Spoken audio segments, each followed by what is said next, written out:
नमस्कार दोस्तों, आज मैं एक बहुत इंटरेस्टिंग केस आपको बताने जा रही हूँ। ये एक 42 ईयर जेंटलमैन हमारे पास कुछ दिन पहले आए इको कराने के लिए। इनको शुगर बीपी कुछ नहीं था, स्मोक भी ये नहीं करते हैं, फैमिली हिस्ट्री भी इनकी कॉर्नरी आर्टरी डिजीज की नहीं है और इनका एक ही सिम्टम था कि कुछ एक महीने से इनको चलने पर लेफ्ट शोल्डर स्टिफ हो जाता है और उसके बाद जब ये रुकते हैं 1-2 मिनट तो वो ठीक हो जाता है। और अभी हार्डली कुछ 2-3 दिनों से या 5 दिनों से में भी उन्होंने नोट किया कि हल्का सा नेक में चिन की तरफ इनको बर्निंग आ जाता है। अब आप इको में देख सकते हैं ये लॉन्ग एक्सिस पेरास्टर्नल है, थोड़ा सा मॉडिफाइड व्यू है, इनकी विंडो पुअर थी। इसमें कोई वॉल मोशन एबनॉर्मलिटी नहीं है। ये मैं दूसरा दिखाती हूँ। ये आपका 4 चैम्बर है, there is no wall motion abnormality here. Okay, तो इनका हार्ट अच्छे से काम कर रहा है, कोई इनको प्रॉब्लम नहीं है।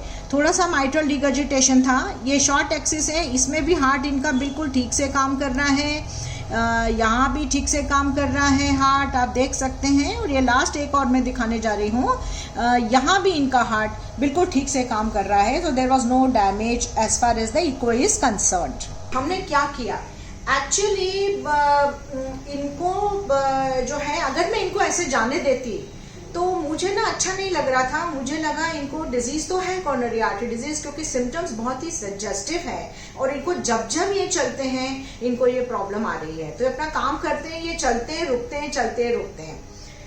तो मैंने सोचा कि ऐसे नहीं चलेगा और ट्रेडमिल करूं तो वो भी शायद रिस्की हो सकता है। मैंने सोचा क्यों ना इनको मैं मेरी क्लिनिक में ही बोलती हूँ कि आप चलो और चलने के बाद अगर आपको थोड़ा सा भी दर्द हो तो हम तुरंत ईसीजी रिपीट करके देख लेते हैं।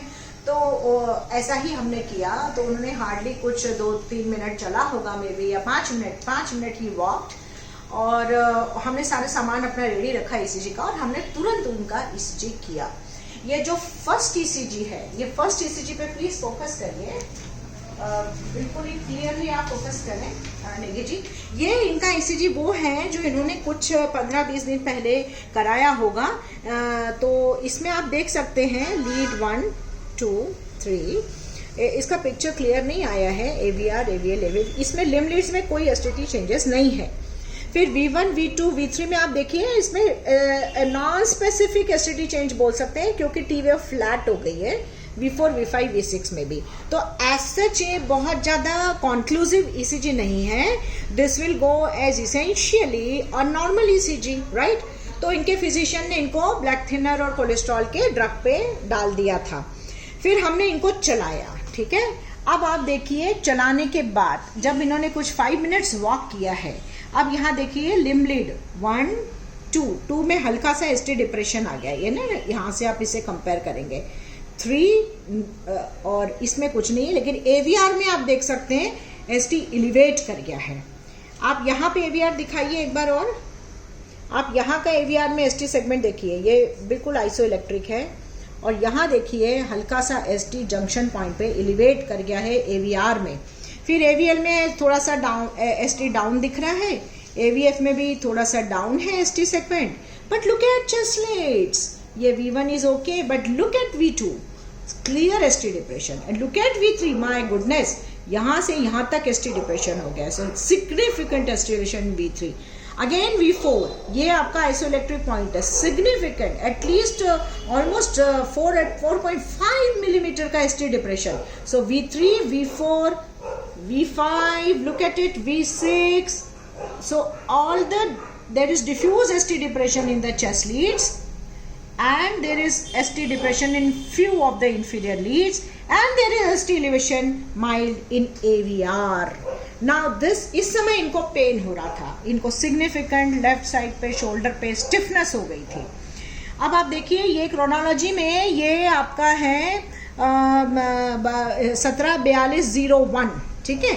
अब यहाँ देखिए ये 5:42:40 सेकेंड, ऑलमोस्ट 39 सेकेंड्स के बाद आप देख लीजिए, 39 सेकेंड्स के बाद भी एसटी डिप्रेशन परसिस्टिंग है, ठीक है। और उसके बाद इसमें देखिए आप ये ऑलमोस्ट 2 मिनट के बाद का है, तो इनको 2 मिनट लग गए। अब आप देख लीजिए एसटी इनका आइसो इलेक्ट्रिक हो गया है। आप देखिए V1 पे फोकस करें, V2 पे फोकस करें, V3, V4, V5 और V6 आप देख लीजिए एसटी नॉर्मलाइज कर गया है। और AVR का जो एलिवेशन था वो अभी कम हुआ है, हालांकि अभी मार्जिनली परसिस्टिंग है, but changes have reverted to a significant level. इस समय इनका पेन बिल्कुल ख़त्म हो जाता है। तो मेरे दोस्तों, आप ये देख सकते हैं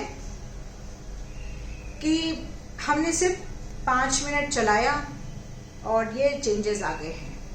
और ये जो चेंजेस होते हैं जिसमें डिफ्यूज ST डिप्रेशन है in chest leads and in inferior leads with ST elevation in AVR, this speaks of proximal LAD disease.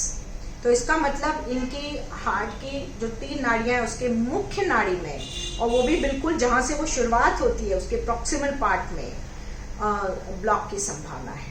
ठीक है, तो ऐसे केसेस में अगर इनको अटैक आएगा तो हार्ट का काफी मेजर चंक जो है वो मसल का उड़ जाएगा, और ये बहुत ही मेडिकल एक तरह से इमरजेंसी ही मानूंगी मैं इसको। और ये जितना जल्दी एंजियोग्राफी कराएंगे और जितना जल्दी उस ब्लॉक को रिलीव करवाएंगे उतना अच्छा है। आज की डेट में वो अभी इस हाल फिलहाल दवाइयों पे हैं, और दवाइयों से उनके सिम्टम्स अब काफ़ी कम हो गए हैं। तो हम चाहते हैं कि वो स्वस्थ रहें, सुरक्षित रहें, और जितना जल्दी हो सके इसका जो इलाज प्रॉपर होना चाहिए वो कराए। तो मकसद सिर्फ ये था कि मतलब आप, अगर मैं इन्हें छोड़ देती उस दिन तो ये बिल्कुल खुश हो जाते कि मुझे तो कुछ भी नहीं है, एंड प्रॉबेबली फिर ये सीधे कॉम्प्लिकेशन में कोई ना कोई अटैक हो जाता है, या कुछ रिदम डिस्टर्बेंस हो सकता है, या ऐसे लोगों की कभी सडन कार्डियक डेथ भी हो जाता है। तो उससे एक तरह से ये बच गए हैं। तो यही बताने का मकसद था, and thank you very much. आप लोगों को सबको दिवाली की शुभकामनाएं, और आप सब सुरक्षित रहें और हेल्दी रहें। पढ़ेगा इंडिया तो बढ़ेगा इंडिया। सो पढ़ते रहिए, पढ़ाते रहिए। जय हिंद।